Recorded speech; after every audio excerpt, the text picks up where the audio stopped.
What's happening, everybody? I hope you're all doing good today. So we're going to be turning up a pen on today's stream. We're not going to do resin casting.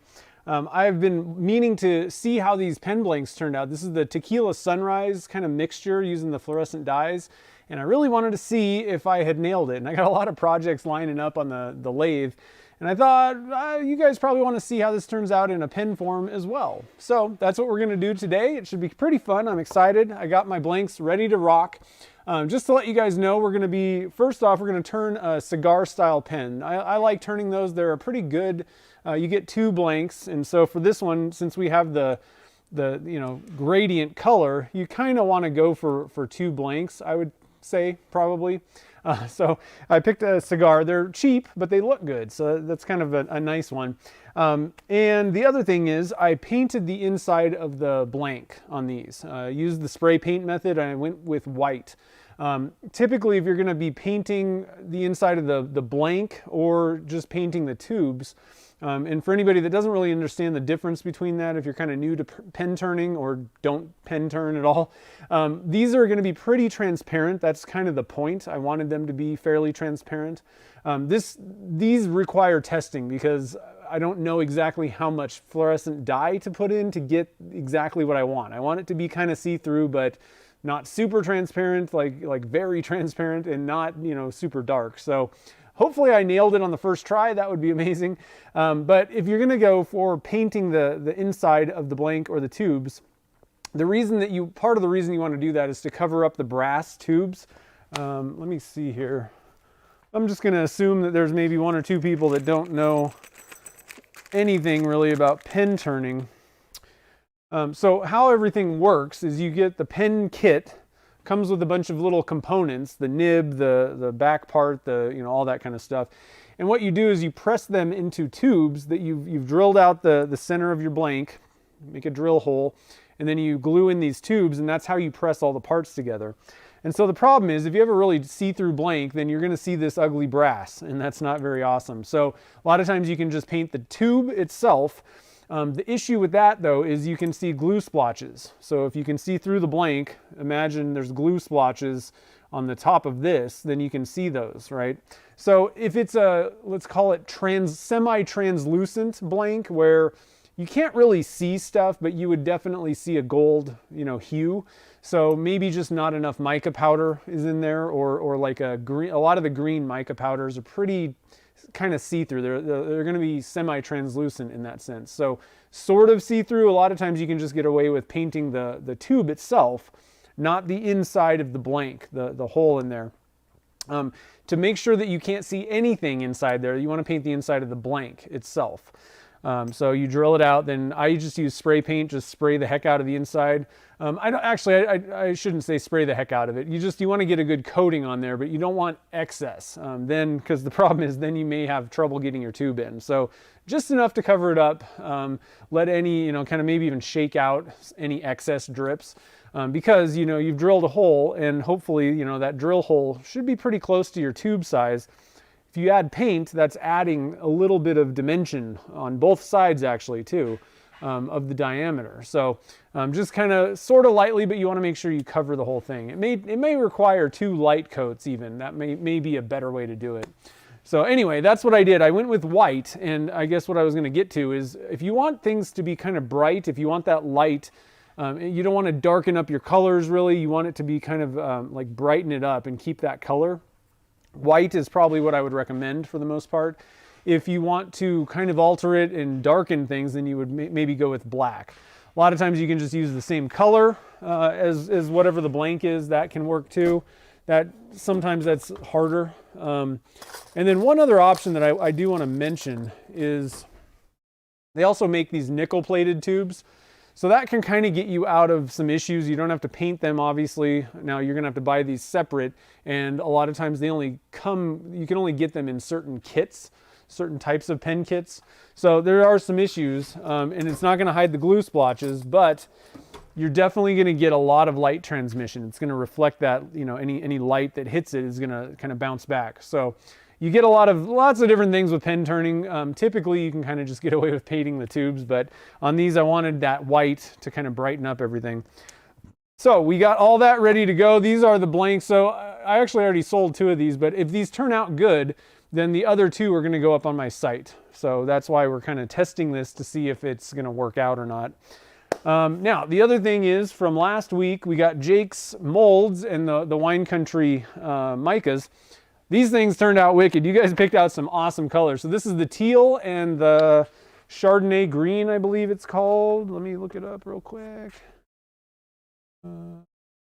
Yeah, Chardonnay green and, hold on a minute.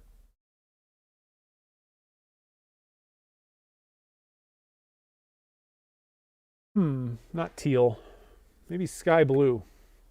I think I said teal. It is kind of a teal color. So sky blue and Chardonnay green from Wine Country. And then we also added some of the macro color shift stuff. We use the red.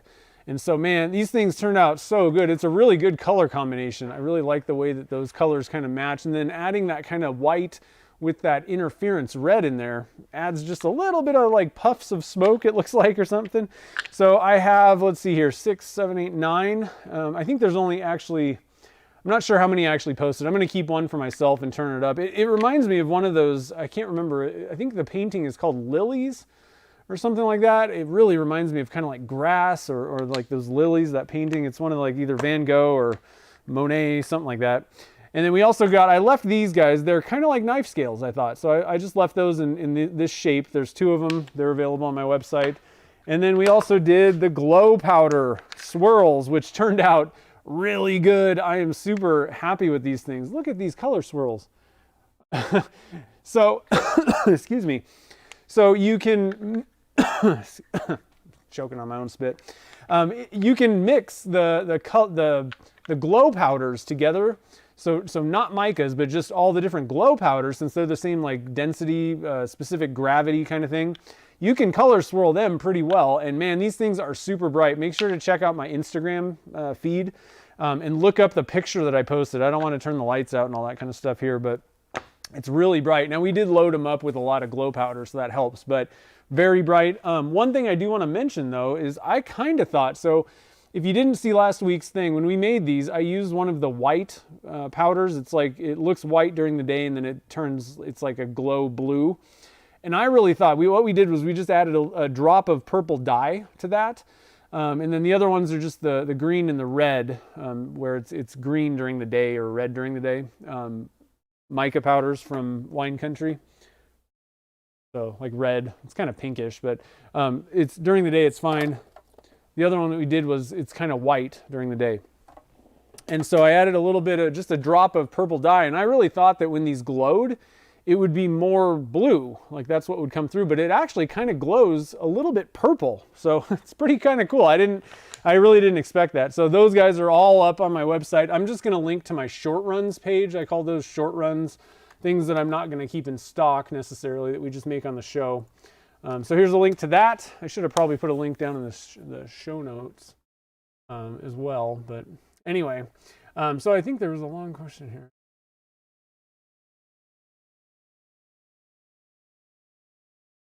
Drew was asking about mica powder. Washing mica powder via coffee filter. I'm not even sure why you would do that. Let me know if I can't. Why would you wash it with filters? I don't know. I can't even think why you would do that, but hopefully somebody can kind of chime in. I'll try and remember to check back. So is there anything else? For anybody that's a patron, I'm going to try and post some pictures. I got the shelf project. I got that thing all milled and cut. I'm actually I think I'm going to put like a bevel around the edge of it. So I'm kind of thinking, but I'm on hold right now because I need to wait for a long enough drill bit to drill for the hardware in that thing. I don't have one. I use the shorter, they call them like mechanic length, I think, drill bits. Since I do pen turning, I'd rather have a shorter drill bit when I'm, drilling out for the pen tubes.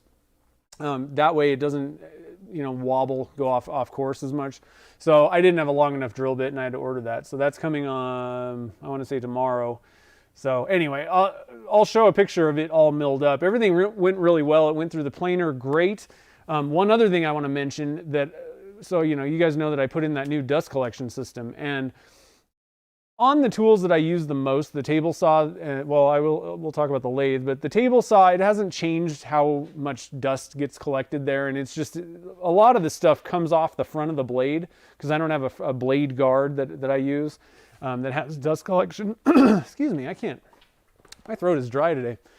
I don't have dust collection on the top of the table, so I didn't really expect the new dust collector it can't collect if it's not possible, So that didn't really change much. The sanders and stuff, the bandsaw didn't change much. The lathe is better, I will say that. But the planer, I just have one of those cheap lunchbox planers, the rigid one. And they would always spew chips out the front. Like, it didn't matter. I could have a 2-foot length hose, with a 3 horsepower dust collector, and it would still not really collect. It is night and day difference. It collected every chip out of that planer. So that's one thing to kind of mention. This thing is definitely higher powered. Let's see here.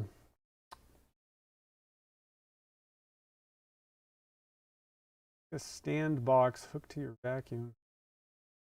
Self-body vacuum, that's pretty cool. Remove excess pigment. Resin clarity. I don't know why you would want to do that, I guess, because the whole point is you don't really want clarity, I don't think. So I don't fully understand that personally. Mica's for me I'm trying to add color usually, so I don't know why you would take some out, I guess. I'm not sure. I think it may be for like a different use case than what I do. I usually load it up, personally. So I don't know. Interesting stuff though. There's lots of different things you can do with resin. So anyway, let's see here. I think that's about it. So anyway, for patrons, be looking for, I'll post some pictures of that shelf as it stands, probably today after the stream. And I think that's about it. So let's get over to the lathe and start making some shavings. What do you guys say? I'm excited. I can't wait to see how this thing turns out. All right, so we got the camera set up over there. Let me make sure I have everything. I think so. Get a drink. And actually, you know what I could do? I think I might set up that other little camera just so you can kind of see. You're not going to get a good view of what I'm doing, but at least you can kind of see what I'm doing over there a little bit. Let's see how that looks. Wasn't going to pull it out, but just never know. So that way, at least, it's way far away, but you can kind of see what I'm doing down in the bottom screen. Shouldn't block anything that I'm doing turning. All right, so we got 2 pen blanks here, and I put marks on the outside. So one thing that I need to do, I don't think it's going to matter that much in this case, but if you had patterns on both of your blanks that matched up, so you can kind of see there's a little bit of black there, I just Sharpied the outside of that. The problem is the minute I start turning this, that mark is gone, right? So what you want to do is put a mark on the inside. So I'm going to take out the bushings. Let's see here. So let me do this correctly. I don't mess up my bushings. So this is how it lines up. You want to kind of fold it basically straight down. Hold on, let me get my pen. So I've basically just folded it like it's on a hinge, and then I just put a mark on the inside of the tubes that should line up. That way when we assemble the pen, I have a registration mark, and if it matters, that way, if you had a pattern that went from one blank to the other, let's just say that there was this line going down it, then I guess that'd be easy to line up, but a swirly kind of pattern, that makes more sense. That way you can line it up, or a lot of times if it's like wood grain, that would help, that way you can line it up once it's round. So we've done that. Let me put my bushings back in so I don't mess these things up. All right. So I think I'm going to turn this one first. This is like the front end of the pen. I have a cigar pen finished that I can show you. All right, so this is, let me get my hands out of the way. This is what a cigar pen looks like. The front end where the nib is going to be a little longer, a little bit shorter on the back end where the clip is. We're going to do the front piece first.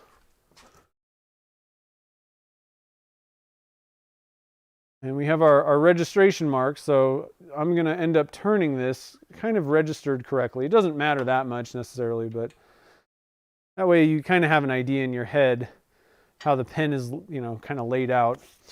All right, so we have I have my cone set up with the dust collector. I got a little remote. Let's see how loud this is, because a lot of people probably think that the dust collector is like ridiculously loud, and frankly, it's not that much louder than it was before. So it may be a little louder, you know, this noise, because it is more suction or more airflow. Well, let's just see how it does. I need to shut a couple of the blast gates on the other side here.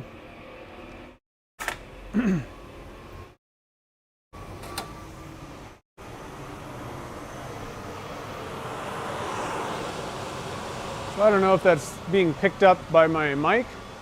Oh, there's a super chat. Richard! Thanks, buddy. I appreciate it. Yeah, I guess you'll have to let me know if that's super loud.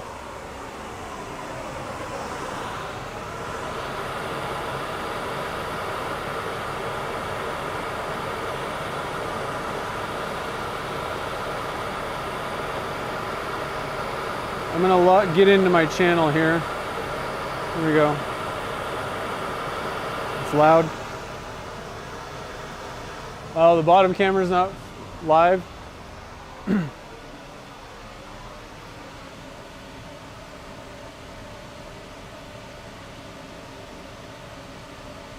Yeah, that thing is a beast. Hold on a minute. Let me see if I can reboot that bottom camera.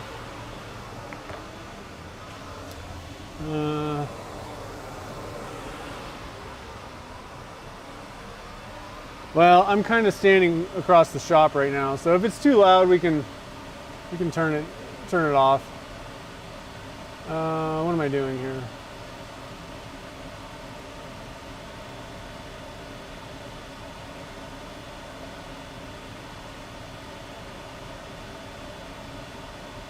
Oh,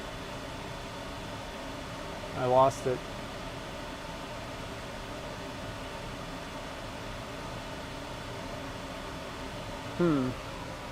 Okay, I think we're gonna have to go without that one possibly, because now it's like totally gone off my screen.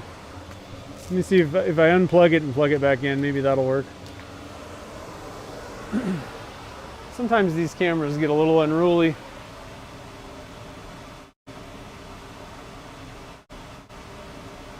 Huh, there it is.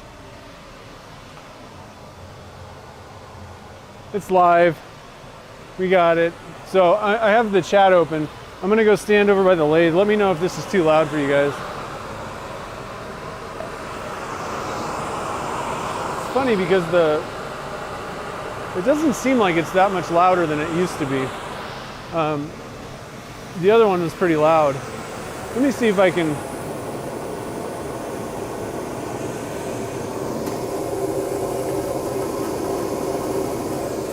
Let me open up one of these other ones. The way this thing works, sometimes if you, yeah, that's gonna, it's got this speed boost thing, so that should be a little bit quieter. Okay, so let's turn it up. I'll stop in a little bit and see if this is too loud for you guys. You can always turn the volume down for now on your end, but I'll look and we'll adjust it if it's too much. Ow. Pinched my finger.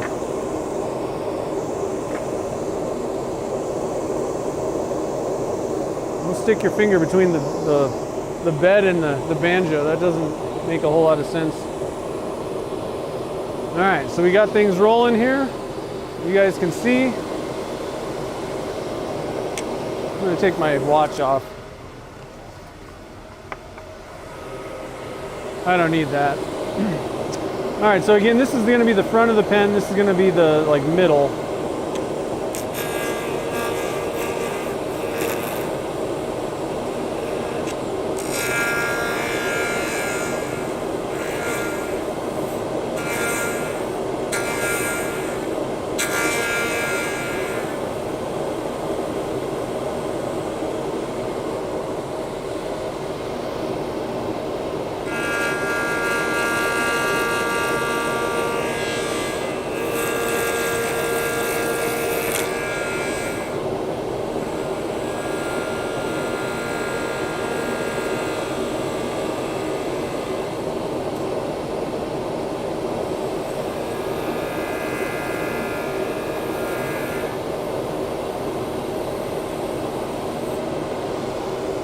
All right, so let's stop it real quick, see where we're at. Yeah, this thing's gonna look pretty cool. I don't know if it's as transparent as I was going for yet, but we still have some more material to take off. So let me stop and look at the chat, see what you guys are saying here. Higher, yeah, it is a little bit higher pitched sound.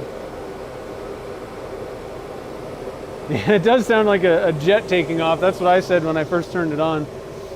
I think it actually got a little quieter compared to that first initial turn on.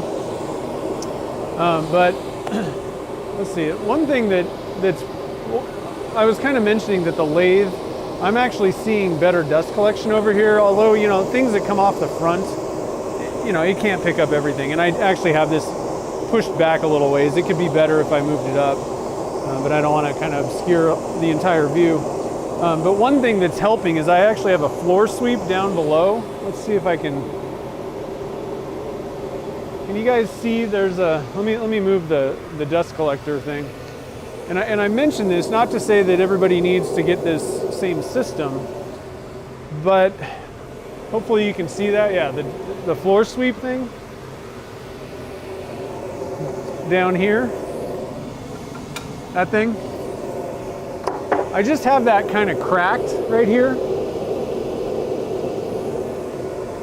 And what that does, and I learned this trick from Oneida actually when I was on the phone. One thing that's doing is anchoring the end of this run. So it's like a structural thing kind of, but the other thing that it's doing is it's actually, if you have it cracked, it's creating a downward vent. You know, like the airflow is kind of being sucked back and downward. And I will say that there is less dust, fine dust, like floating around in front of my lathe anymore. So it actually, I think that it's better dust collection at the lathe with this new system. So I'm very happy with that. That's something I didn't expect, like, at all. Why? It's white noise? Yeah. All right, so let's get going here. Actually, I wanted to zoom you guys in on this so you can kind of see. Stopped for a reason. So we'll zoom in so you can kind of see what's happening there. It's looking pretty cool. I don't know if the colors are correct on this camera. It doesn't look very correct in my viewfinder thing, but we got these pretty neat looking swirls. I hope that kind of stays. You know, by the time we finish it, we're going to still take off quite a bit of material here, but looking good so far, looking good. And so I have this set up, we're just turning between centers. Let me, I feel like I'm yelling. I can turn it off while I'm talking for a second here and we'll turn it back on. For anybody that's kind of new to pen turning, the between center setup, this is a dead center and it doesn't spin or anything like that. The headstock is what's driving it basically, and that produces the spin, the drive. And then this one is the live center. And so these are both 60-degree tips. And you just use these between center bushings, they call them. They fit into the end like a normal bushing, but they have 60-degree cones on the end. And that way you can do these, you'll have to do them one at a time if you're doing a multiple. I would say that's the drawback.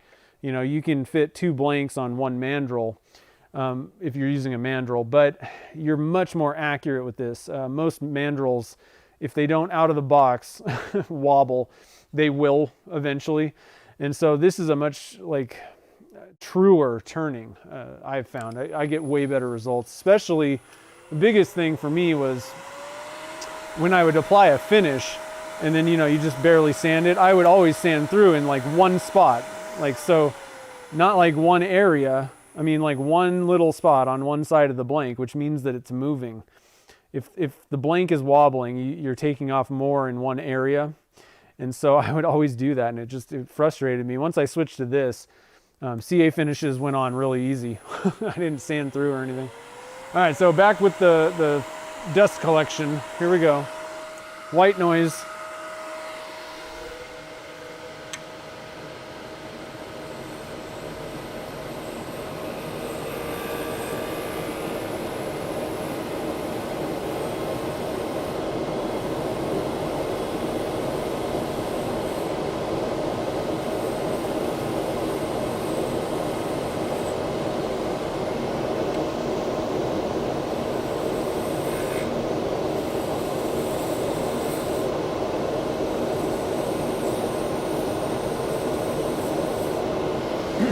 pretty snazzy once you start making actual like ribbons. The dust collector just pulls it right in. We missed a little bit.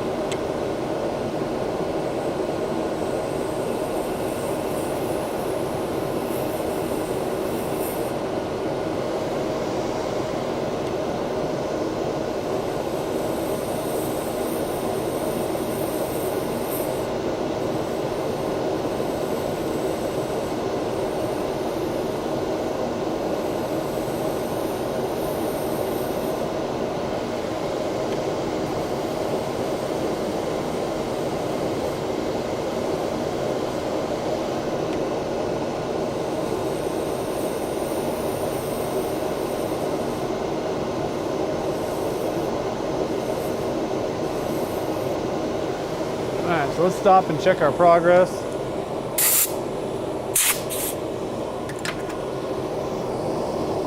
Nice. That's looking sweet. So again, I don't know about the transparency yet, or whatever. And part of the reason I want it to be kind of transparent is just to get that kind of Tequila Sunrise look, like a drink in a sense. So it's looking pretty good though. I don't know if it's as transparent as I was kind of hoping though. But at the same time, I almost, in the end, I may actually like it a little bit less transparent than I was thinking. Because this looks pretty cool. Alright, so just about done with this thing. Got a little bit of extra excess there. Tiny bit on this side. And it's still a little bit kind of fat in the middle.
Pretty close. Let me just give it a couple quick little passes here.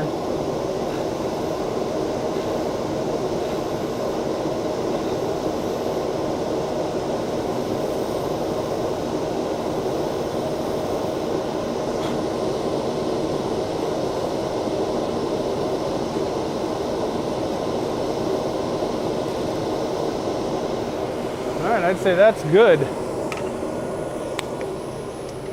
Let's see what we're doing here. Oh, Doug's here. What's up? All right, Chris, have a good night. Thanks for stopping in.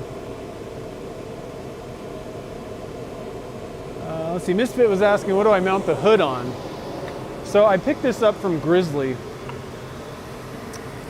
It was ridiculously expensive, and I don't know if I really recommend it. I think you can DIY something like this fairly easy, but I don't know, if you don't want to mess around with building stuff and all that, it's basically, I bought this stand and it has this metal thing that you can hook, you know, the cone up. It just has a little, I got the cone from, you know, wherever. It's just, you can get these at turning stores that have dust collection.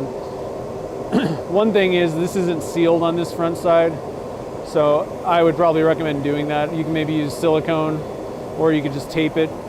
And then on the back end, I just have a rubber hose thing. And then I'm using, these things are amazing. These are Magport fittings. Magport, I think it's magport.com maybe, or something like that. But this is amazing. It allows you to just, and they're sealed, even though they just use magnets.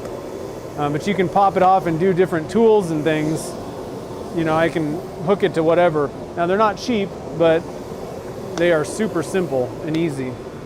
So that's what I got. So the stand, like I said, that I got at grizzly.com. I want to say it was like $100, and I'm not super thrilled with it. It's not the most amazing thing I've ever bought. Let's just say it does its job. I just for the price, that's where I'm kind of like, I don't know.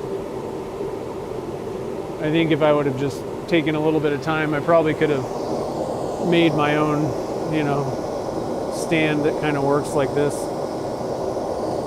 I just didn't really have time or want to spend the time thinking about it.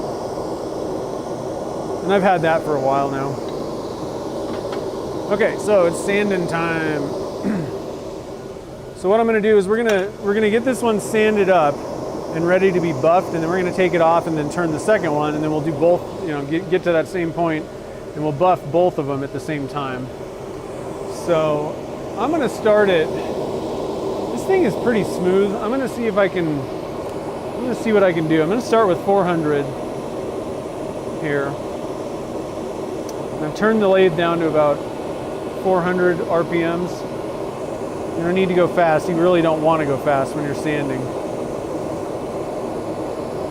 It actually can be detrimental because if it's going too fast, your sandpaper can actually kind of bump off of it. Like you're not actually even engaging it with the grit. The other thing it does is it heats up the blank a little bit, and you don't want to do that. So slower, and it really doesn't matter the material. I mean, really, you get better in general for wood or, you know, resin. You're really going to get more accomplished going slower.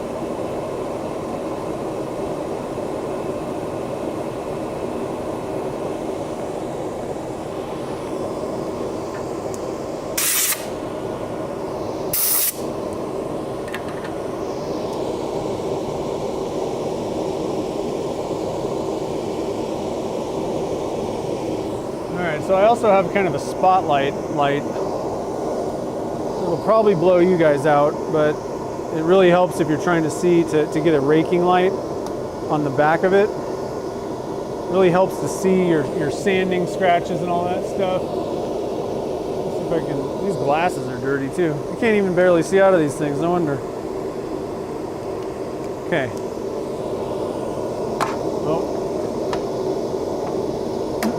Come on, work with me here. The light's being silly. It's really hard to see, actually.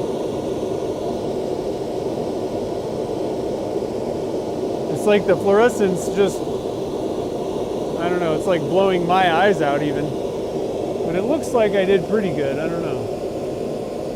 I don't really see any big tool marks or anything like that, so I think we're good.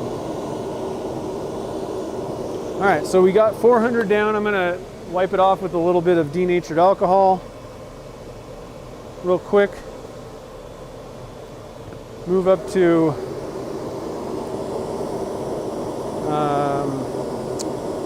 and then we'll start wet sanding it,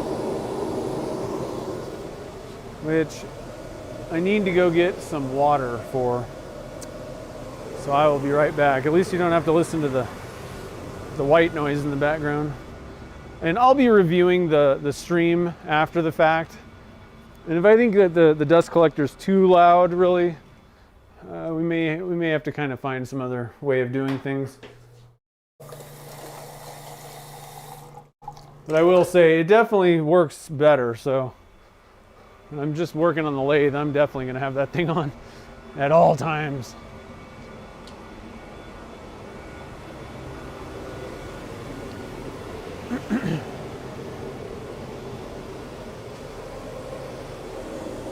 All right, let me get my sanding equipment out here.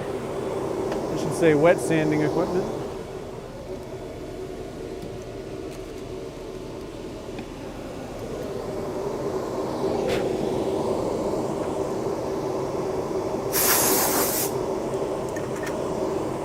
All right, so we got this thing laid down. My little box here, I got my water. So this is the Zona paper. You can get it at Turner's Warehouse. You got every color, and you got multi-packs as well. So this is the first step. It's around, I want to say about 750 grit. Somewhere in that neighborhood.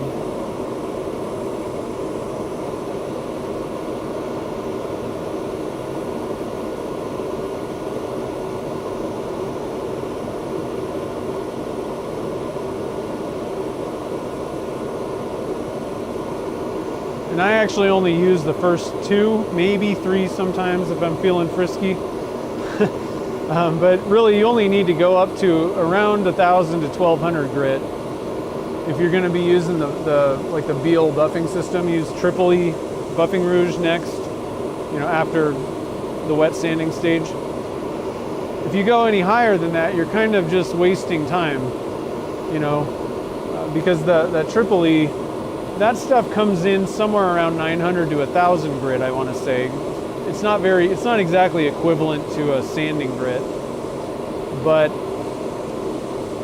you're kind of going backwards. So if you sanded it up to 4,000, then you're going to drop back down, to like, at the worst case scenario, like 1,200 grit, or best case, I would say, and I'd say worst case 900 for Triple E.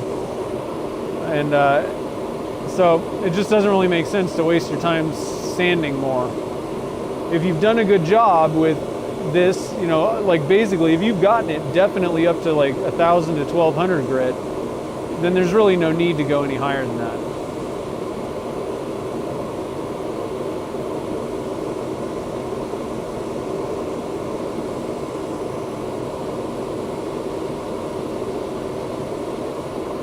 All right, so I'm giving this a good treatment here with the green one, just to make sure, because like I said, it's really hard for me to see scratches in this.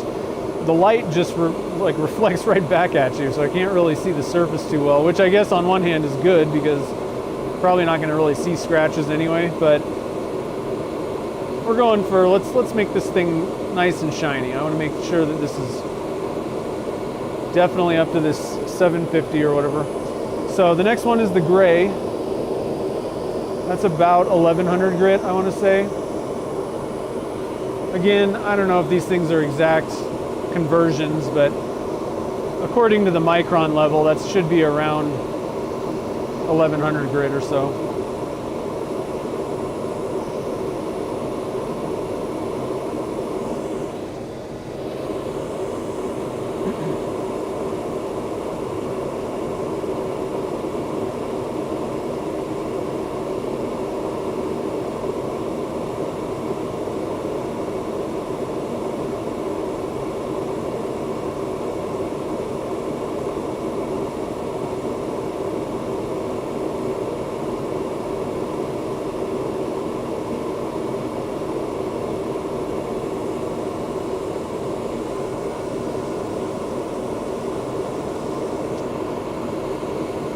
I've been going to physical therapy because of my back and my knees kind of messed up, and trying to work on my posture, and I keep catching myself kind of leaning on one leg. I have a bad habit of doing that stuff.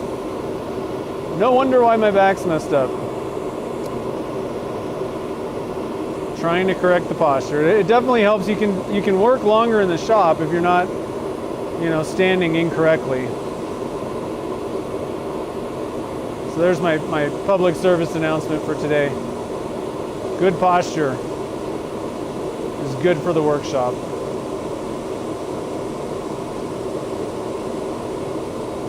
All right, I think that's good. And technically I didn't need to run this dust collector while we were doing wet sanding.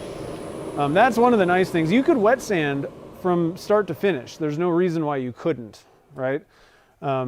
it's definitely not going to hurt anything. And what the wet sanding does is it's going to knock down particles. It's not going to kick up dust in the air. So you can really kind of get away with. I would venture to say that you could probably get away with no mask, really, if you're wet sanding and all that kind of stuff, because it's really not making that same dust mess in the air.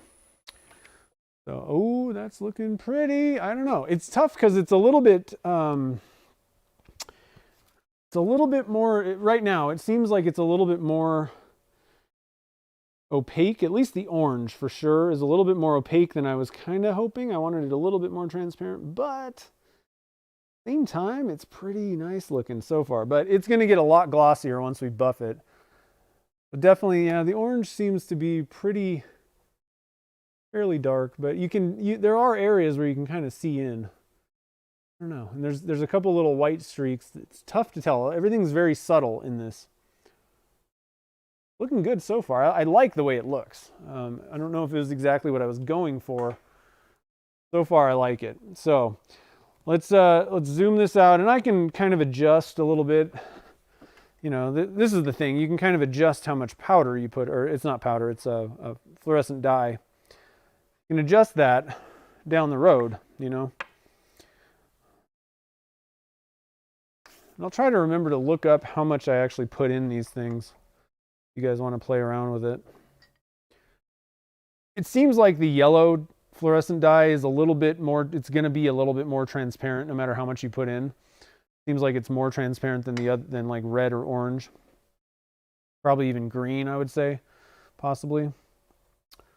So anyway, so let me stop and check out the chat, see what you guys are up to. I'm going to get a drink. Wow, it's going, it went by. I missed out on a lot. Oh shoot. Is Zona paper reusable? Yeah, it's like any sandpaper. Eventually it's gonna, not work anymore. I mean, these things have been sitting, the one that I used, that wasn't a brand new piece. But the thing is with any sandpaper, you really don't want to save it, like to try to extract every ounce of. The minute it starts kind of seeming like it's not working as well, throw it away, is what for any sandpaper, because what ends up happening is you've lost particles, and so it's going to take you a lot longer to sand with it. You're not getting as good it's not doing the job. So even with kind of expensive sandpaper or wet sand or whatever, you definitely want to just kind of get a new one. Dominant. I'm wearing tennis shoes, man. I'm not wearing the Crocs. It's not Crocs and socks day. It's tennis shoes day. 7 back surgeries. Ugh.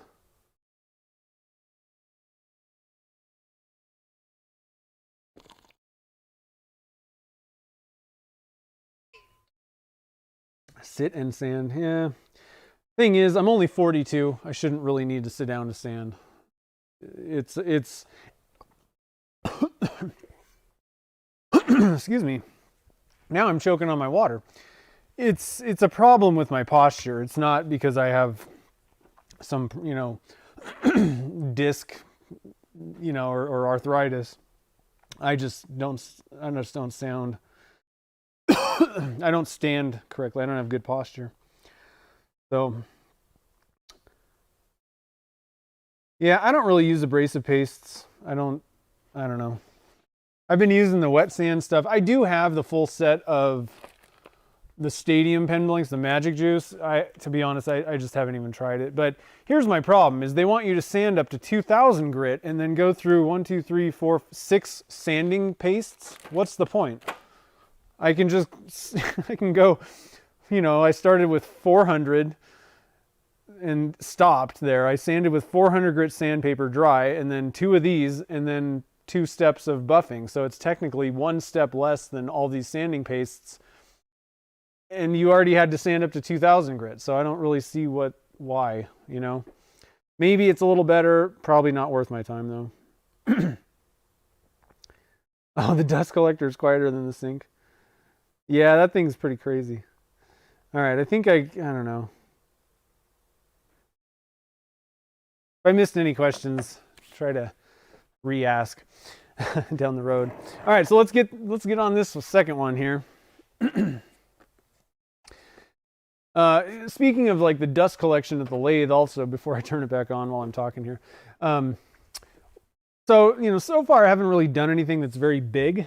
I didn't really have a massive issue sanding pen blanks before.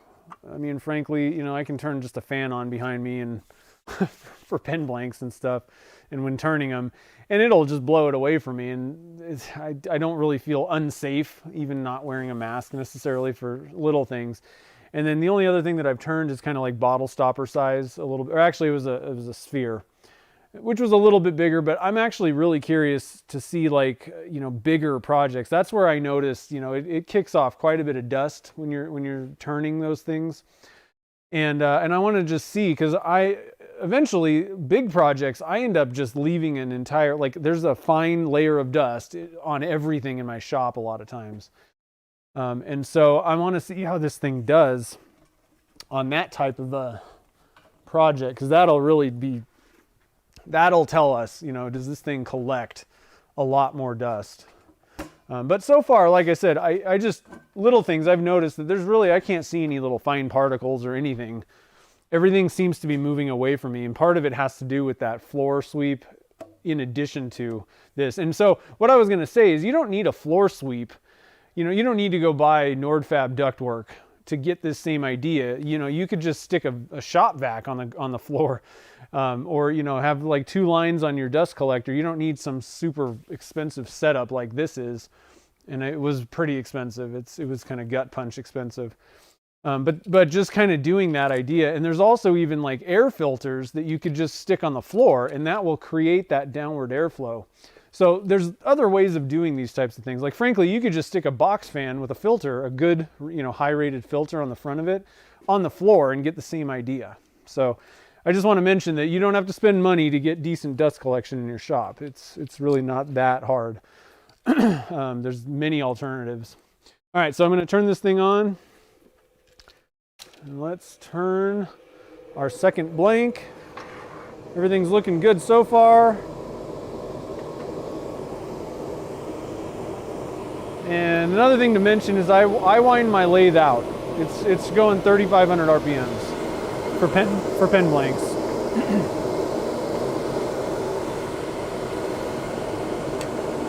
A lot of people ask that question.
Now, another thing I want to mention about dust collection and dust being kicked up, I tend to like to blow things off with air, and I used to run fans a lot, and I think that also contributes to getting kicking up a ton of dust in the air. So I still use it. I'm never going to quit doing that, but that I do think that can kind of make things a little bit worse in some cases. Because I kind of found once I've tried like not doing it very much, and it seems to seems to make a pretty big difference.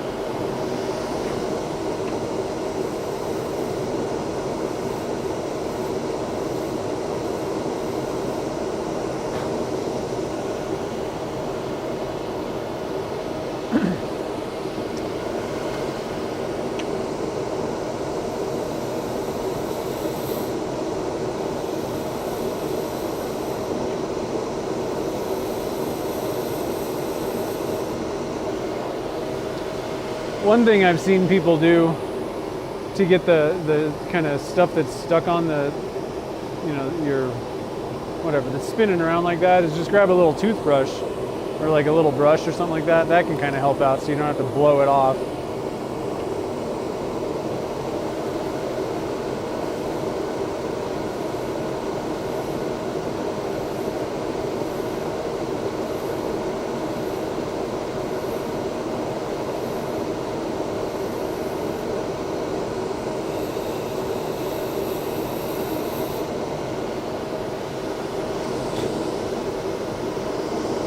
All right, let's stop. Actually, I forgot to kind of do a little bit of a progress shot here.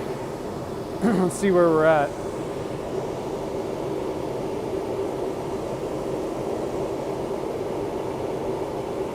That's looking pretty good. Almost there on this side.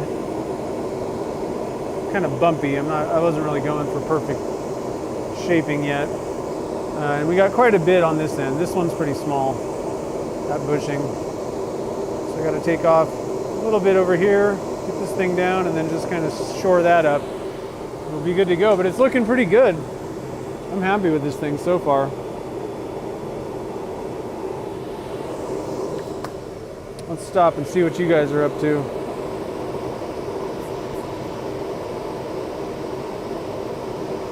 That's why they make dust masks. Yeah. You can see, and that's the thing, is I can't smell anything. I mean, that was actually one thing I noticed the first time that I turned on this dust collection system, is you would kind of smell, you know, I know what Alumilite smells like, or epoxies typically when you're turning them, and I would smell that, and frankly, I can't smell anything, which kind of, that's not saying that there's no dust in the air, but it's a pretty good indication that it's better than it was. I would say that's like a simple non-scientific way to say, well, it's probably better than it was before.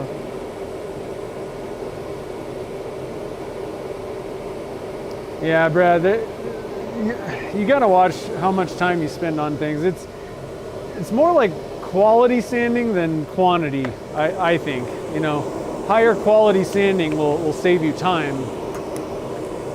You know, it's not always about doing it for longer.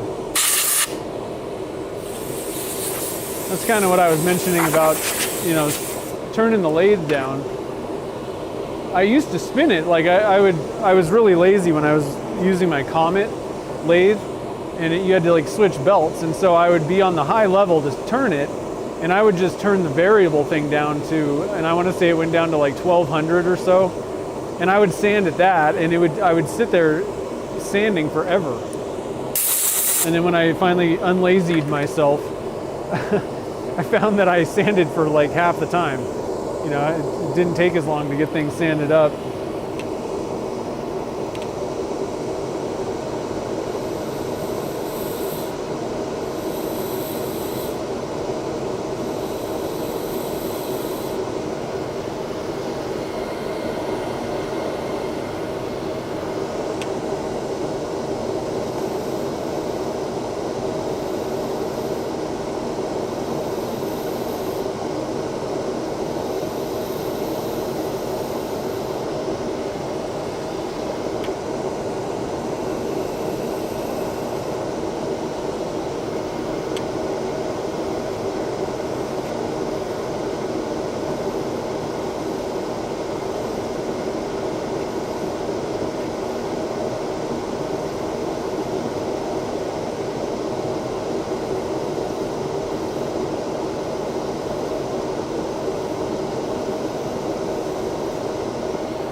And actually, another thing about sanding,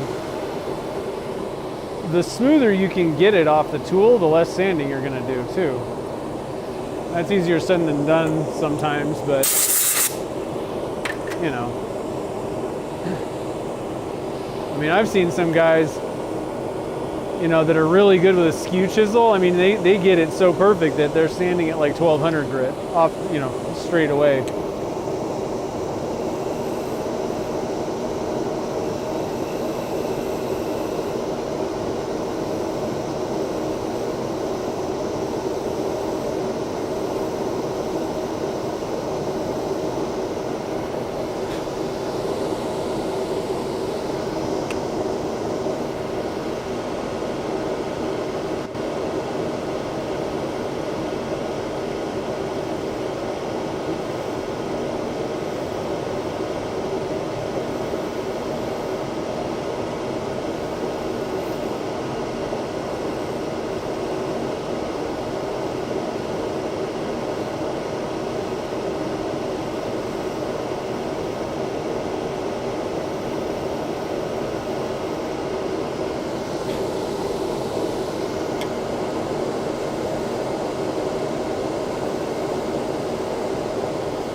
right. I think I've messed around enough. Let's see if we can see how we did here. That's pretty good down there. Kind of nicked my bushings a couple times. Actually, this one needs a little bit. It's got a kind of a lip. So let me get in here.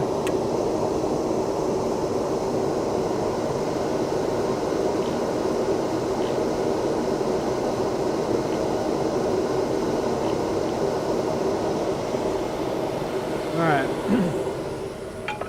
Hopefully that's good. I'm going to actually get a new piece of 400 grit. That last one was kind of on its last legs. If I can find it. Where's my Oh, here we go. 400 grit. And I just buy the rolls of Abernet. Works great for any material. Cut off a little piece. I have some scissors that are never going to work for anything but cutting sandpaper again.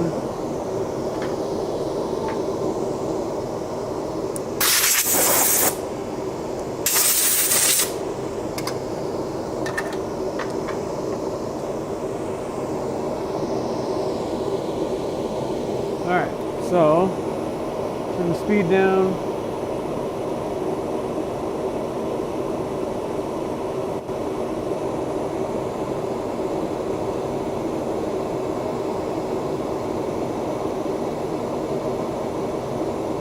I don't think I did as good with the shaping off, smoothness off the tool on this one. So probably have to give it a little bit of extra love with the sandpaper this time.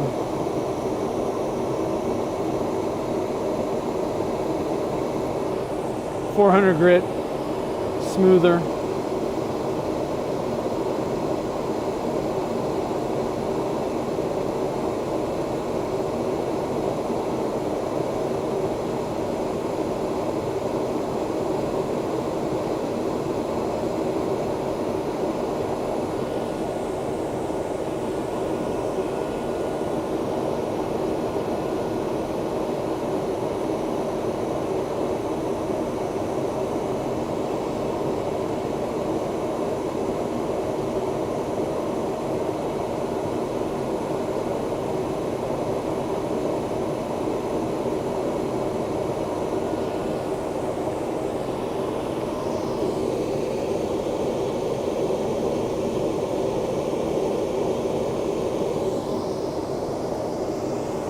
Looking pretty good. I'll give it a little extra time. Like I said, I was having trouble even with the raking light, seeing what the surface looked like exactly. That happens a lot with like clear stuff, clear finishes and things. It's kind of hard to see the sanding scratches in some cases. So in that case, it's always good to just kind of give it a few extra passes. Not going to hurt anything.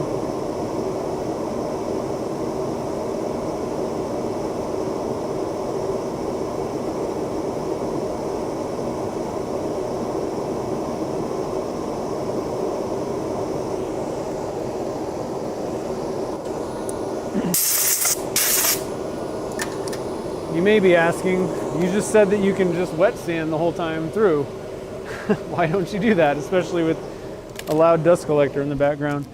My thing is, I like to be able to just blow it off quick without having to just wipe it down and dry it off and all that to kind of see the surface when I'm doing sanding like this.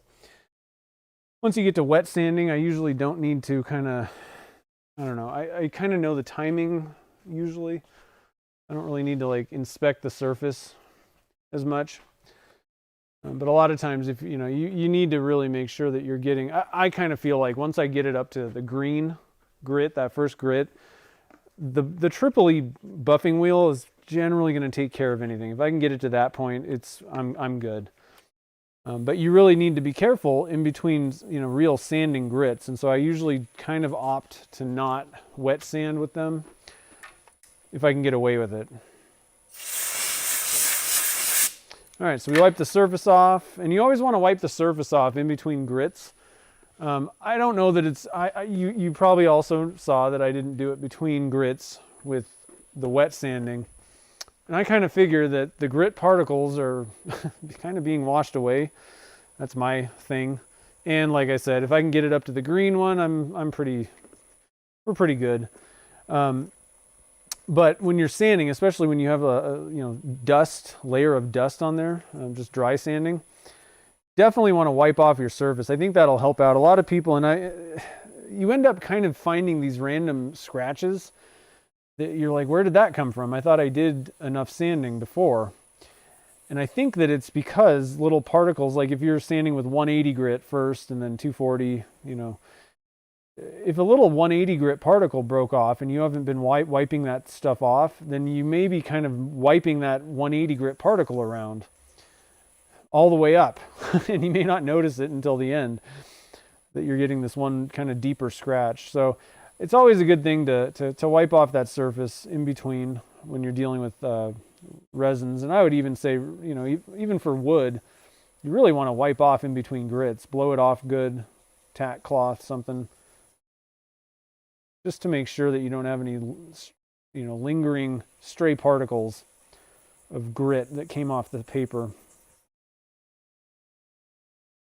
And it's not usually like the entire 180 grit particle fell off. That's typically not what happens. But with the way sandpaper works is they have these jagged edges and parts break off of them. And so you can have just this little thing that you wouldn't notice, but is finer than, 2000 grit, let's say. And if it's still stuck on the surface there and you're just moving it around, then it's going to come back as a scratch. It can be really frustrating.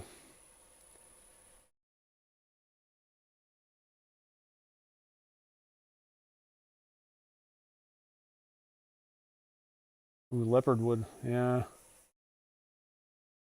A lot of those exotics, they can be kind of terrible. Cocobolo is another one that is very typical that people have a reaction to. Lots of those tropicals, man. They're coming to get you. And then even some people just have a allergy to like walnut.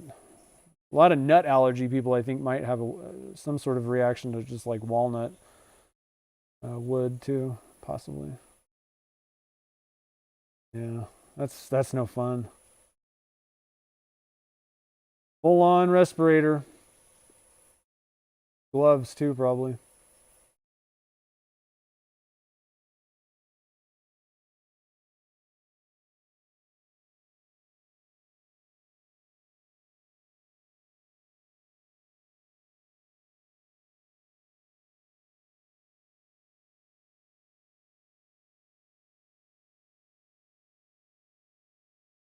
Ooh, you got a board of leopard wood. Nice. Yeah, just kind of be careful. I'm glad that you guys, unfortunately, Jim has first-hand experience with the reaction, but I'm glad you guys kind of mentioned that.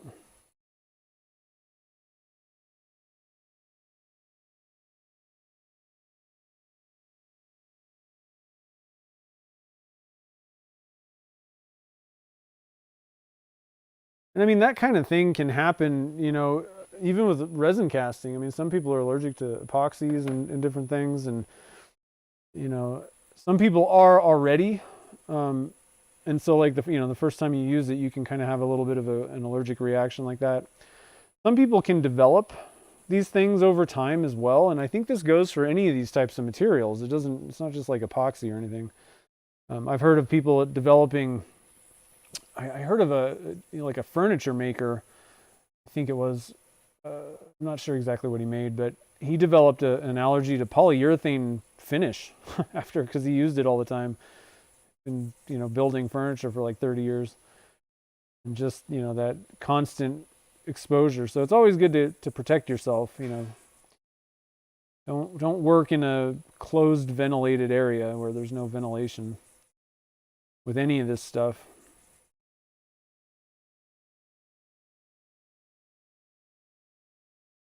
Okay, I think I've given that a good amount. Let's go to our gray. Like I said, you can maybe like wipe it off a little bit. I don't know. I don't know that. I've never seen a problem once I get to these Zona papers with that particle thing and wiping it off. But if you want to make sure, just, you know, grab a piece of, you know, paper towel,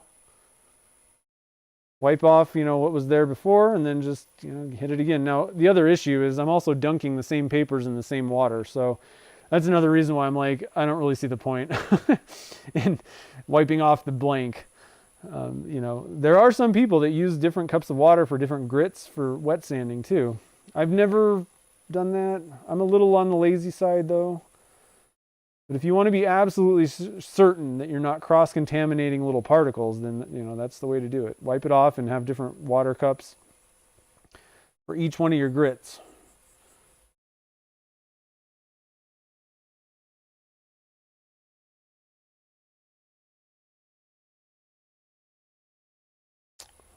I'm pretty excited. We're almost to the end here, guys. Yeah, this thing looks all polished. So it should gloss up and kind of brighten up even more once we get it over on the buffing wheels. Higher than even this, because this isn't really that high. You know, if you buy the whole pack of Zona paper, you can kind of see there's other colors. There's a teal one, a pink one. So the next one would be blue, and then I think it's pink, and then teal, and then there's a white one. That would be to take it up to like 50 bazillion, you know, whatever grit if you wanted. And that's another way that you can do it. If you don't have buffing wheels, you can just, you know, wet sand with these Zona papers all the way up. Chad Schimmel, actually, he kind of prefers doing that. I don't think that he really uses buffing wheels or anything. So it's kind of up to your own preference. I personally just get better, more consistently better results with the buffing wheels. And I think a lot of people do. Once I kind of started, you know, mentioning that, and other people kind of tried it, who were like avid, you know, this polishing paper fans. Like that's the only way they would do it. And some people kind of switched and said, "Oh, I get way better results with the buffing wheels." But there's some people that, you know, swear the opposite. So you just got to kind of try things out. Whatever works best for you is what you need to use. There's a bunch of different ways to get to the end. Man, that's looking pretty good. I think it's kind of blowing out. Let me see if I shut this off. How that looks. There we go. That's a little better. Pretty cool looking. Yeah, it's kind of Tequila Sunrise. Yeah, I think it is. I'm looking at it. It's kind of hard on video maybe to see, but I think this is actually pretty close to what I was going for. Maybe a little bit darker than or you know, more opaque than I was kind of hoping, but I'm almost not even sure that it's really worth messing with, changing it, you know, trying something else, because this I think is going to look pretty good. So let me turn you guys around here. We're going to go to the buffing machine. Buffing wheels. I'm just going to, well, I think what I'm going to do is we're going to start over here. Camera angle just seems to be a little bit better on this side of this thing. You know, obviously when I'm working on this wheel. I got tripods and lights and all kinds of stuff all over the place here. I'm going to look on the screen and see if this is, yeah, that actually, I think that's bright enough. Sometimes it may not be. I think we're good. Position here. Okay. Watch these cords so I don't trip over them.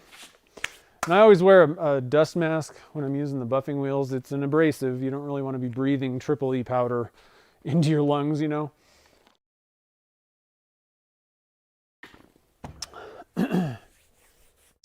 So let me find my mask. And I basically just use my Comet as a buffing machine at this point. One thing I'd like to do, you can kind of see there's like, it makes a mess, and there's like dust, you know, the triple E dust back there from when I, you know, load it up. And I think I might actually put something so it kind of contains the mess on this table thing. I think that would be kind of nice something nice to do. I can maybe even try to hook up some sort of a dust collection type thing. I don't know. All right, so let me slow this down just a little bit.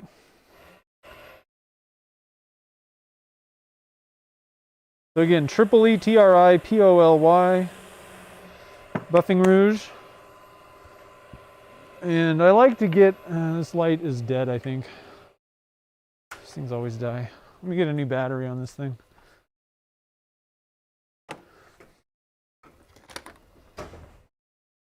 That way I can kind of see what I'm doing, you know. It's always good. That might blow out. Hold on a minute. Okay. Never mind. I usually use that. I think what I'm going to do is it helps to kind of turn it on and again have that raking light. I don't know if I'm going to be able to see anything on these blanks or not anyway though. So I like to kind of do this by hand first. I don't know. This is just the way that I do it. I don't know that I even recommend doing it this way. The other way to go is you can kind of put something, you know, use some sort of you can use one of your pen mandrels. I like to do it on the top personally and on the front. If you're going to do it on the top, you got to be very careful and make sure that you're on the bottom half of your blank. You don't want to jab this, you know, the front end in because it'll throw it right back at you and you could get hurt. But anyway, like I said, for some reason, I just like doing it this way to get the ends of my blanks mainly. Sometimes they can be tougher. I also usually put camber on my blanks, and so that way I can kind of get the right angle without worrying about, you know, what's going on. Because if I'm doing it on the top, to get your wheel into that very end, you know, you're hitting this thing, so I'd have to taper this down more. So I think that's one of the reasons why I do it this way, to get the ends. And always when you're using a buffing wheel, you want to be on the bottom quarter. If it's like something you're holding, like I said, this is kind of dangerous and some people can't stand. I've never had anything, you know, happen, but if you mess up, it's going to throw it right back at you and possibly hurt you, you know. So I don't know about running it on the top, but otherwise you want to be down on that bottom quarter.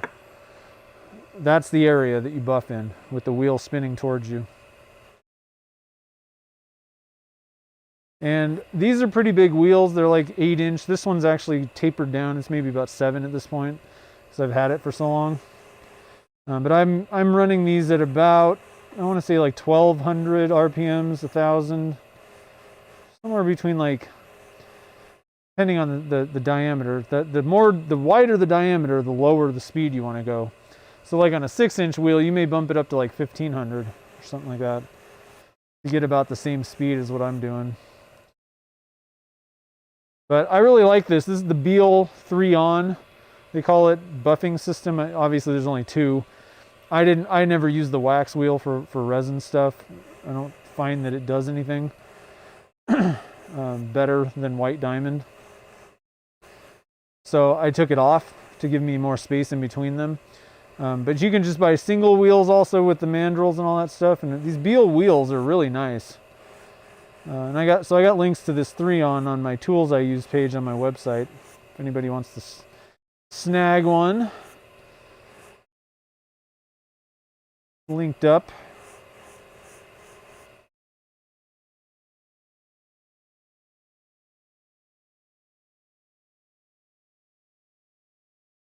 All right, so then I switch over and do the top. And again, I'm always on the back end of this blank. I'm never driving the front edge of this thing in.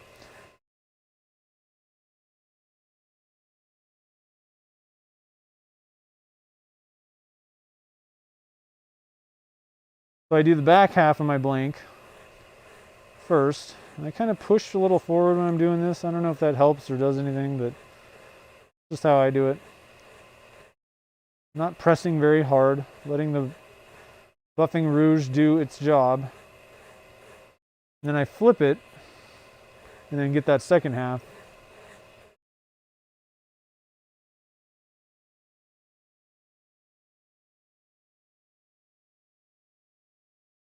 Now, one thing to notice, when this was on the lathe and I was sanding it, it was sanding, you know, around the edge, like lateral. Is that lateral?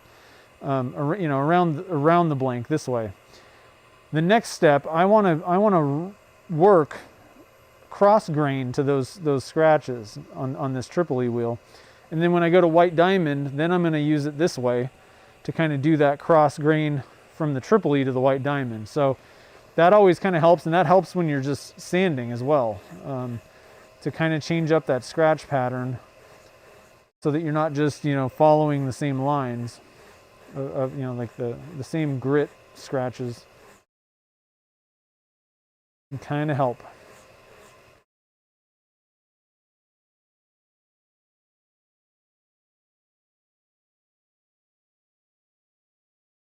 Things looking pretty good.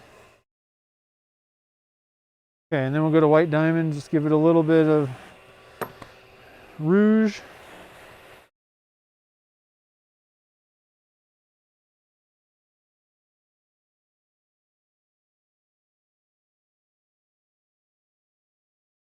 You guys see that one? Let me get this thing situated so you can see both of these wheels. That would probably make some sense, huh? There we go. Okay.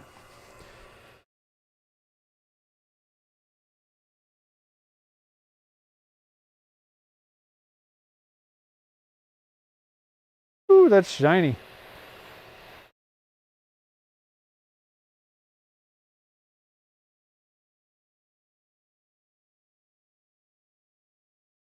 And then I just finish up. I kind of find, I don't know, this is just personal preference possibly, but I like to finish with the polish going lengthwise on these blanks. It just seems to look better. I don't know. It may just be the way that light hits it in my eyes or something. I don't know, but I usually just kind of end this way. And it gives me, you know, I'm getting it kind of a little bit longer on the white diamond there. I don't know. And then if you really want to, a lot of times I don't do this, but I've kind of found that the Meguiar's 102, I want to say it is, polish, that works pretty well for like a finishing touch. It just seems to add a little bit more gloss maybe. I'm not going to do that today.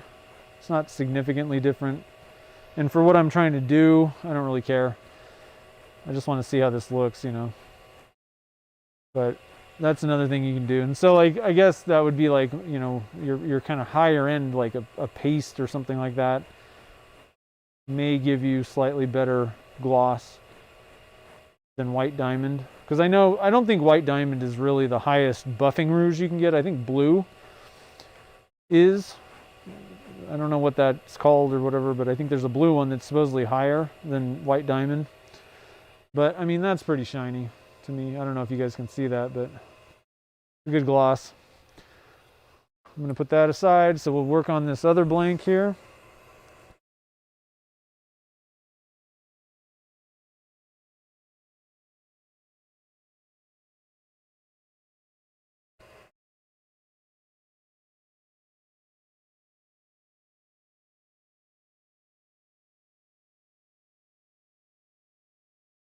Whoa, it's a slippery little devil.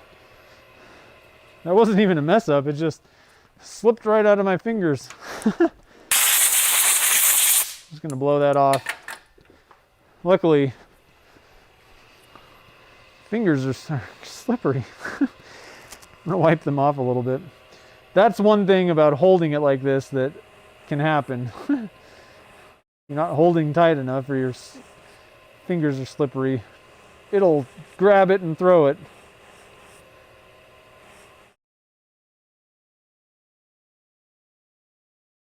I haven't done that for a long time.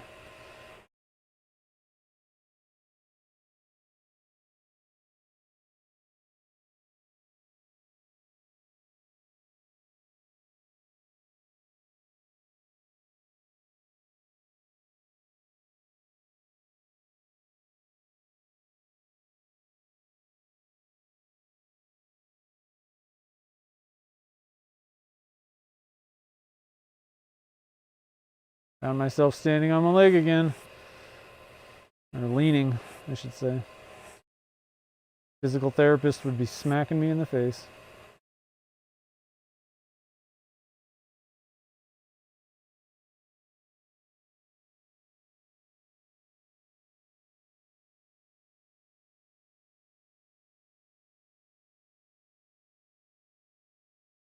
All right, and then go up top.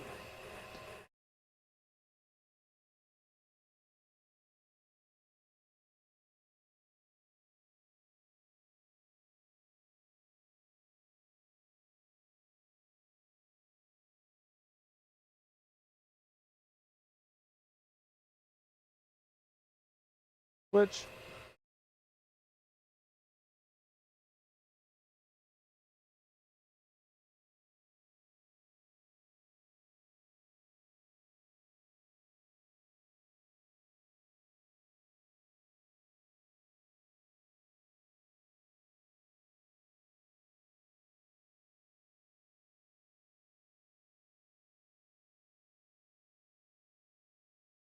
Okay, and then over to white diamond.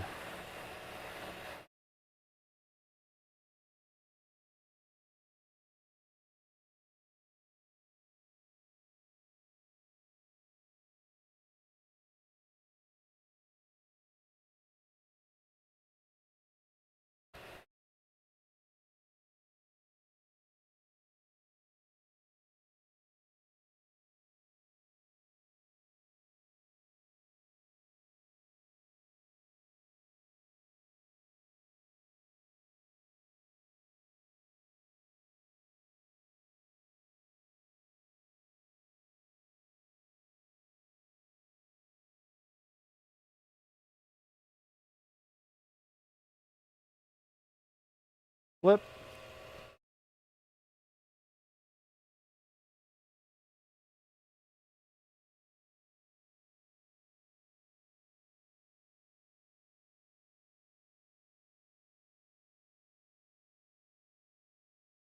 All right, and I'm going to call that good.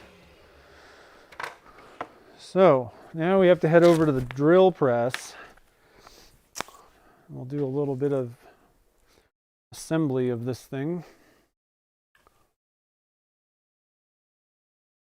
And actually, I picked this guy up. I don't have it mounted and set up. Well, yeah, actually, that is the right setup for... I bought this. This is the one that you can take pens apart with. So I thought I wanted to kind of try it out. And eventually what I want to do is I want to do a video because I actually have a pen to fix.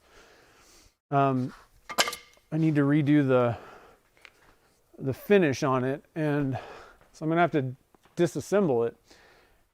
And so I thought I'd try this thing, and it works really well.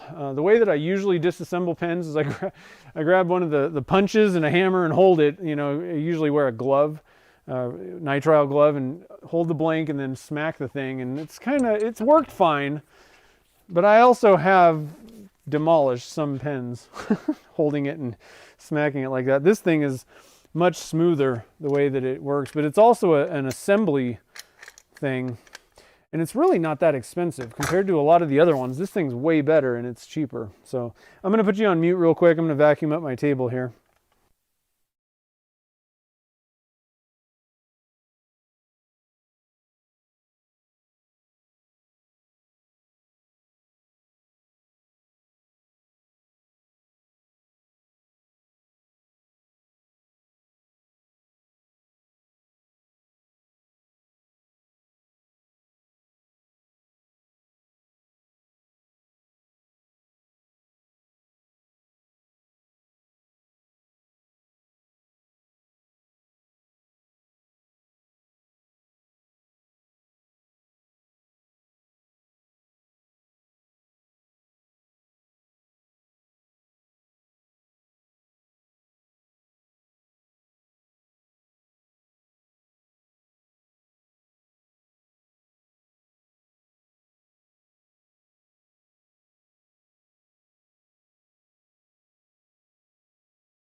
I was on mute. Sorry, guys. I muted it when I turned the vacuum on, so I don't know what I was saying. I said all kinds of stuff over there. So what I was talking about with that pen thing was that one disassembles pens as well as puts them together, right? And so I bought that to kind of see how it worked because I have a pen that I need to disassemble and fix. And so I'm going to be doing a video on that. Man, I was on mute forever. I should have just left it on. And so anyway, I was saying that I might use it, but I want to kind of get that thing mounted vertically before I start using it as an actual, assembly type of thing. And I'm going to do a video on it down the road. That's one project that's in the queue. So we use the drill press. And anyway, what I was saying is I was lining everything up and I kind of had it off because that's technically lined up correctly, but that's with the ink out. Now, maybe you want it that way, but you can technically extend the ink, twisting it both ways. So I don't know. But a lot of profanity. Yeah, I was cussing. Hey, there's Ray. How's it going?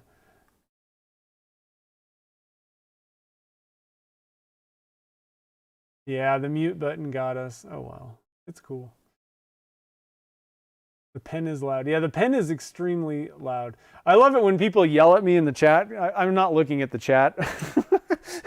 So I can't hear, and there's nobody talking to me in the shop that's on something. But I do appreciate it. It just doesn't help much usually because I'm not looking. But anyway, I had fun turning this thing, and what I was saying is also, shoot, I didn't. I think that it's a little bit more opaque than I was going for, especially the orange. So I think the next time that I make these, I think I'm going to reduce the amount of dye that I put in. That's the orange amount, and possibly the yellow. It's actually kind of transparent here and there. It's pretty close to what I was going for. And just in my brain, like what I wanted it to look like, it's pretty close. I might drop that down just a hair. But in there also, what I was saying is I added a little bit of white swirl, just some of the white pearl kind of stuff, and it's very, very subtle, but it just adds a little bit of extra kind of swirl and kind of pearl to it, because there's really no pearl in this fluorescent stuff. It's just kind of a solid color. So just a hint of white pearl here and there, very small amount. And like I said, I think on the next round, even though I really like the way this looks, I have no complaints about it. I think that I'm going to drop down and try to get that orange just slightly more transparent on the next round. Just a slight bit. But I would say that these definitely look good. So I'll eventually get these things listed on my website. So maybe by next Wednesday. I usually post the new ones on Wednesdays. So again, make sure to sign up for the email newsletter so that you get notified, because people on the email newsletter get notified about the new blanks when they go up in the mornings on Wednesdays. But if you don't really want to deal with all that kind of stuff with email, you can just look on my website on Wednesday mornings. That's usually when they get posted. So I have 2 of these guys left from that batch. And I think what I'm going to do is probably make another batch. Here's the problem. I'm out of Alumilite white, and I'm getting pretty low on Alumilite clear slow as well. And I have it all on order. It's coming. The white is going to be here on June 1st. So I don't know why it's taking them 2 weeks to ship it to me, but June 1st is when I'm going to get it. So that next week, if there's any color swirl blanks like the team color ones, made with Alumilite white that you were looking for, I'm going to be restocking all of those, but I'm also kind of running low on clear slow. So I'm probably not going to make these right away because they're not something that I need to keep in inventory. But down the road, I'll make another batch of them at some point with a little bit, slighter, a little bit lighter or more transparent. I guess I would say. TLF, thanks. I appreciate it. I really appreciate it. Yeah, so let's see here. Is it still? No, there's sound now. There's sound now. Okay, good. Is that it? Don't forget all the other blanks from last week are up on my website, the teal and green and the glow in the dark ones. And so there's actually some knife scales too. I just kind of left them as they were. I didn't cut them or do anything. So if you want to make knives, there's 2 of those guys, lots of pen blanks in the teal, and then I think I'm probably going to save, I think there's 4. 1, 2, 3, 4. Shoot, I don't know. I'll have to look at how many were in inventory. I think there's 4 of the glow ones. I think I'm going to keep one for myself and try that. Yeah, is there any questions? Let's see. Where were the brass tubes? Yeah, so at the beginning I explained this, so if I mess up or don't explain it exactly the same. These came in the kit, and I have, well, okay, so how did I do this? 2 things. I'm not a big fan of spray painting these things, so I always forget. And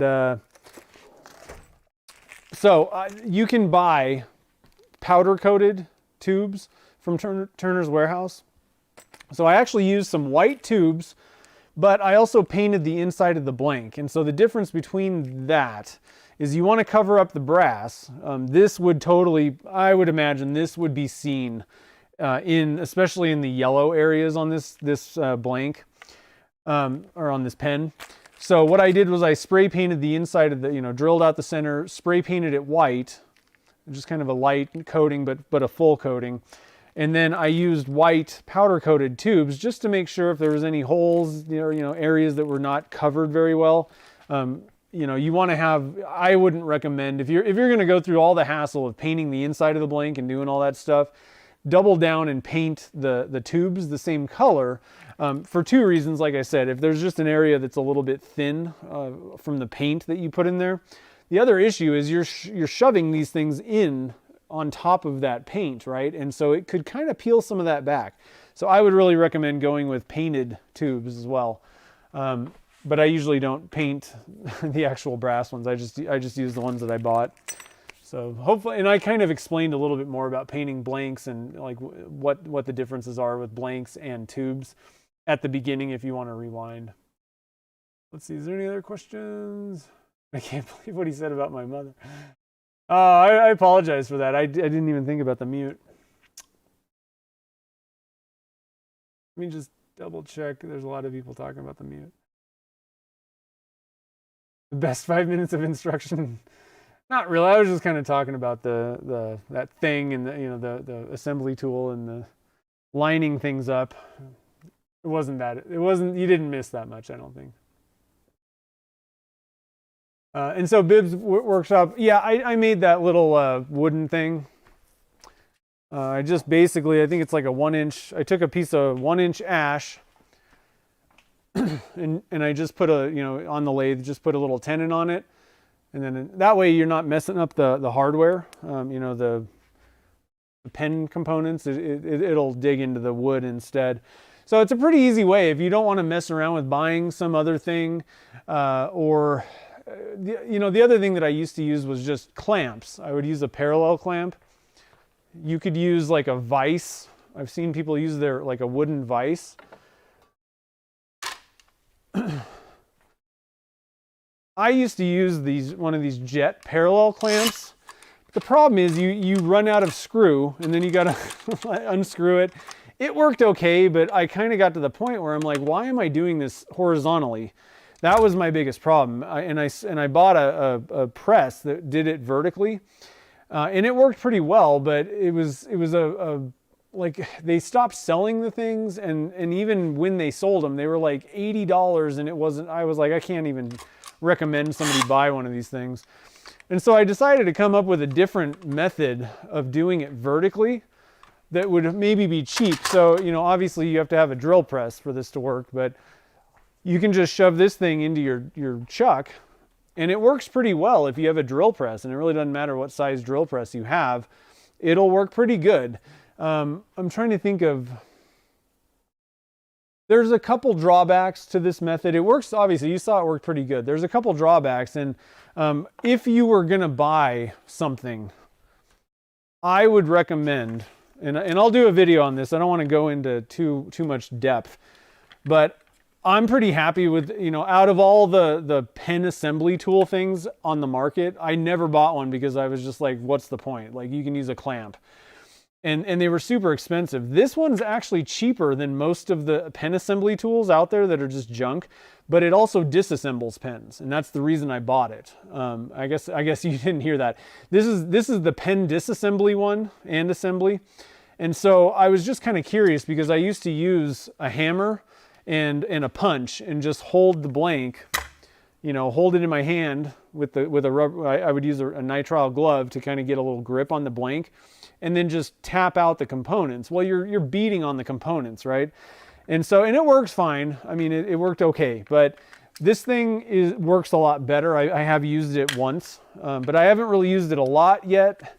But in just seeing how it works, it's a good way to go. And frankly, it's cheap. Like if you were going to buy a pen assembly tool, buy that one. That's what I'm saying. Like that, the other ones don't do the disassembly, and generally they're not set up very well, frankly. I didn't understand why anybody would spend like $60 on one of those. A clamp would work better, frankly.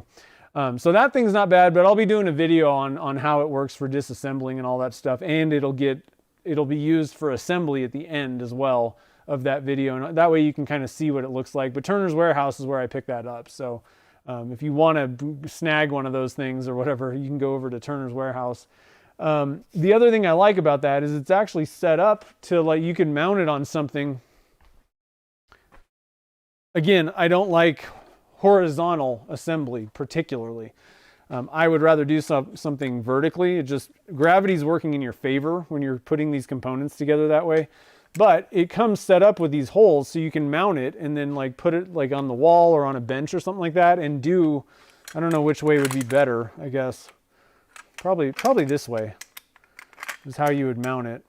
But it's quick, like because like the two kit pieces are different, but this thing's super fast, and then you can just do your thing. So anyway, the other thing is I need to figure out where I want to mount this. But I'll be using it for wherever I mount it. It needs to be able to come down quick as well, because I like it for that disassembly stuff. But not a bad way to go. Just grab a small block of wood and stick it in your drill press chuck, and that works pretty good too. Anyway. Mute made you sad. It's forgivable. Well, I appreciate it. I'm sorry about that. Oh man. You don't have enough arms to make it work? Yeah. Yeah, you can use your lathe, but again, I don't like the horizontal thing. And there's actually super cheap things. I mean, you could shove just a piece of wood in, but they actually sell, let's see, do they have those things? Yeah. They actually sell these, I don't know where, probably Penn State or something like that. They actually sell Morse taper ones, and this one's actually even got a thing for the nib. And so you can use your lathe. Again, I don't really like the horizontal thing, because the problem is the components, holding everything level, oftentimes isn't as easy as it sounds. If everything's working good, if your kit components fit perfectly into the tube thing and there's no issues, then it's not that big of a deal. But what happens is the components, it's hard to get them, leveled out. And I would just find when I was using the clamp, like you end up almost pressing things in sideways, and then you got to back it off and do all this. And that really never happened to me when I was doing it vertically. As long as you have everything flat and start off pretty straight, gravity's not pulling it to the side, right? And so it just made more sense to me to do it vertically. Yeah, you have that tool too? Yeah, it's pretty sweet. I like that thing. Pretty cool. I haven't used it a lot. Like I said, I haven't been turning pens lately though, so. You stopped. Oh, you damaged a Junior Majestic. Oh no. Yeah. I'll show you the one that I need to fix. It's a cigar, not a big deal. I've damaged a pretty expensive one. It wasn't a Junior Majestic. So I need to fix this. It's the gator jaw one that I did a while ago. The problem is I didn't put a CA finish on, and even though I stabilized this stuff, it's like the resin, it's sharp. So like there's like the resin in the gator jaw didn't bond very well or something on the edge. And so I was like grabbing this thing, and I'm like, dang, I could like cut myself on this. So what I'm going to do is I'm going to go back, take it apart, sand it back down, and then actually just put a CA finish on it. So That's just a side note. If you're going to do one of these gator jaw blanks, I would probably put a CA finish on it just to make sure everything's sealed up and good to go. Because for some reason I'm having an issue even though it's stabilized. I don't know. Maybe it's just because it was kind of smooth. I have no clue why. You have more Amazon, okay. Spring loaded. Oh, that's nice. Cool. Sweet. It added a little something. Thanks, Steve. Well, I got to keep you guys on your toes. So anyway, did I just make sure I'm not missing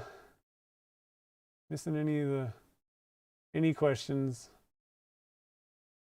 Oh yeah. Okay, that's a good. So he was talking about the little rubber thing. So the way this thing works to disassemble is this thing's a vise, like a clamp. You just unscrew this thing and then you would take this out and then you use this rubber. So what I was using was a rubber glove on my hand to hold the blank itself and then smack it. And so it's basically doing the same thing, except you're just, putting pressure on it. But this thing holds your blank inside that vise. Basically, I need to cut it down a little bit, but you were saying that it fits, well, I don't know if it fits on the, mine doesn't really fit on the handle. It's a good idea, but it's not fitting on my handle. I'd have to take it off. I guess you could just pull this thing off. Here. You pull that thing off, then you can put the little rubber thing. Can you guys see what I'm doing? And then you'd have to put the little rubber grip back on. That's not too bad. I was kind of wondering, I guess you could do it the other way and just unscrew this thing. That's the other way to do it. You don't have to take the grip off. Not bad though, it all kind of fits together. It's a pretty nice little system. I was very impressed. I was very skeptical when I bought it. I wanted to try it out and see. And I had heard other people recommended it. They said that it worked pretty well. And so I was like, well, let me just spend the money. I went over to Turner's Warehouse, bought one. And then I got it and I was like, wow, this is way better than those cheap pieces of junk. Well, they're not cheap. They're cheaply made. Like they're junky, but they're expensive. It's crazy.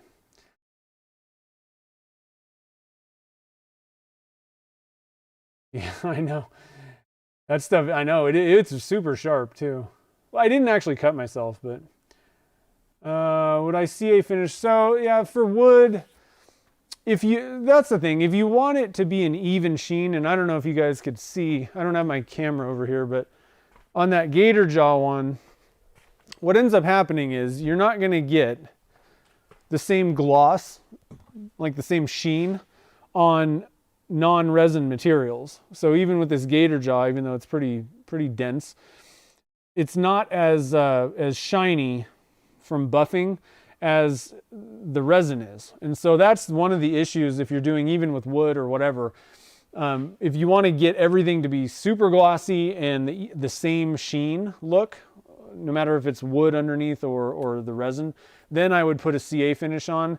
You can get away with not doing, you don't have to put a CA finish on necessarily though. It can just kind of, like in this case, it can kind of help protect. It'll give you an added layer of protection. If you don't have stabilized wood, if it's hybrids with a non-stabilized wood, then absolutely, you definitely want to put CA finish on to protect it so that wood doesn't soak up moisture, or at least, provides a barrier so it doesn't soak up as much. So that's one case, but I would always recommend using stabilized wood for hybrid pen blanks. It's a better way to go. So anyway. Oh, you got a larger hose? Oh, yeah, mine's a little tight. Nice. Yeah, HDPE, that's a good way to go too. It's not that I had problems with it. It was one of those, because, you can hold them up, but the thing is, I'm just looking at it going, if you hold it horizontal compared to vertical, it makes no sense. And that's why I just didn't understand why everybody shows, you know, all these tools are horizontal things and people use clamps horizontally. And then when I got one that was a vertical press, I was like, this is the way that you should be doing it. It works better. You know, it's just kind of an obvious thing. Now I could do it horizontal. After kind of having that epiphany, I don't see the point. It just doesn't make any sense to me. So anymore, I can do it vertically. So anyway, guys, I think I'm going to get going. I actually need to, the next project that I'm going to be turning, this is going to be a video, is that gear shift knob. Finally, I'm working on the gear shift knob, guys.